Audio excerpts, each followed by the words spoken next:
Ladies, gentlemen, and young ladies, the situation is very, very serious. Russian Federation just struck the UN severely on the side of Ukraine. That is to say, Russia is not limited more simply to strike Ukraine, but even the UN is hit.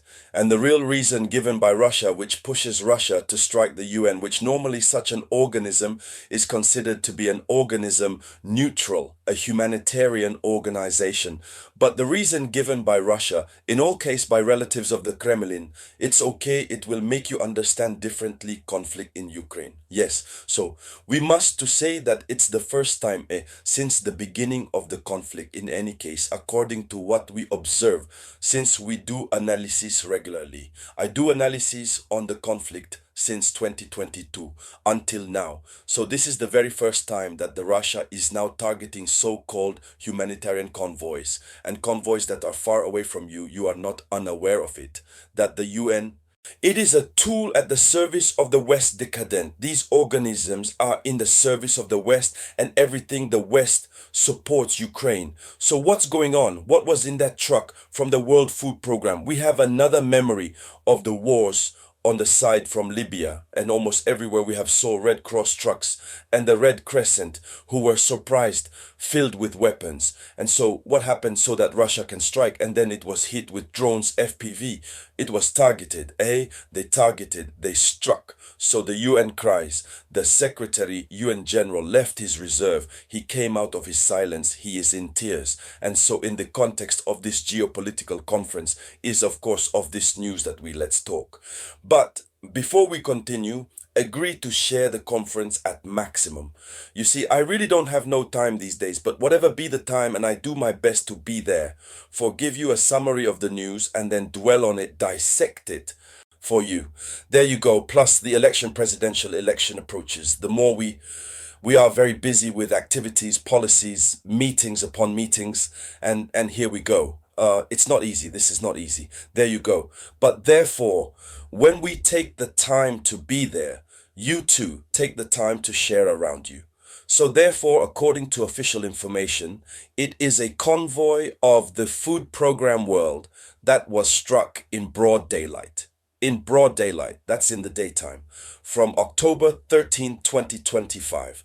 October 14th, I was going to say, yes, 14th October. So it must be said that the truck was clearly written on it, like you can see it, WFP World Food Program, World Food Program. So the truck was hit in the area of Kherson in southern Ukraine. So according to local authorities, the assault was reportedly carried out by drones FPV, which are very dangerous drones, and artillery fire. The vehicle caught fire from black smoke rose, symbolizing the brutality of an act directed against a rescue mission, according to local authorities. Like you can see, it's black smoke. And why is it the smoke is black? What was inside? Was it really food who were inside? Question mark. So the human and material toll there was no death, but the truck has been destroyed.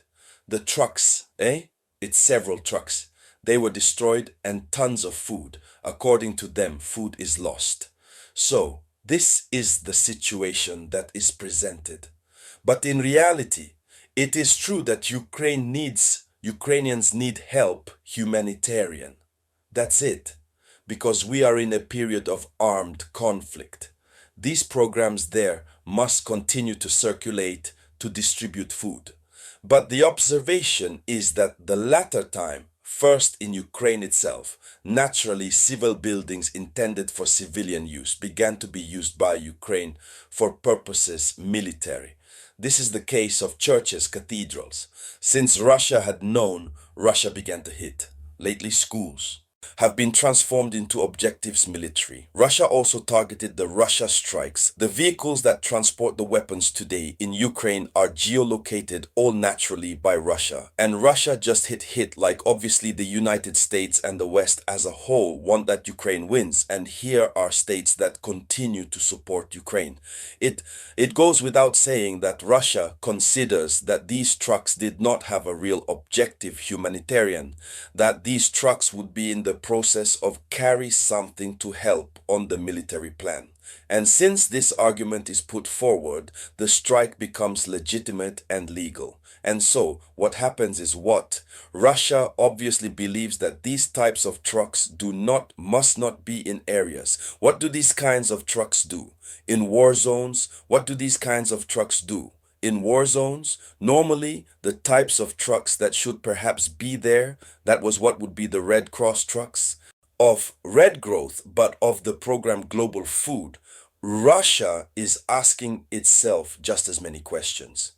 And so it happens that then we have in front of us a situation where Russia believes that the presence of these trucks was suspicious. And so this attack on this convoy is a warning to Russia that the Russia sends. That is, Russia says that she only recognizes that she does not no longer recognizes humanitarian neutrality since these convoys operate in a war zone. If these convoys are not in war zones, Russia can recognize the neutrality. But if this convoy arrives in a war zone, all that is there will be a target. So Russia no longer recognizes the neutrality of these organizations. And we know very well, we have seen some several times, and these Westerners don't be shy. If they know that these vehicles can serve as cover, they will use these vehicles for transport weapons to Ukraine. And this is what Russia does not want. Russia is in a new momentum which consists of hitting in any way and to quickly win victory. And so it's a shock. The UN is shocked. It's a diplomatic clash. There was immediate condemnations. The World Food Programme, led by Cindy MCK, denounced an act unacceptable and contrary to the law international humanitarian. And there was calls for mission protection of the UN. Ukraine calls on the Council Security a firm condemnation of Moscow and the establishment of zones humanitarian guarantees. But on the other side, there was silence strategic of certain powers.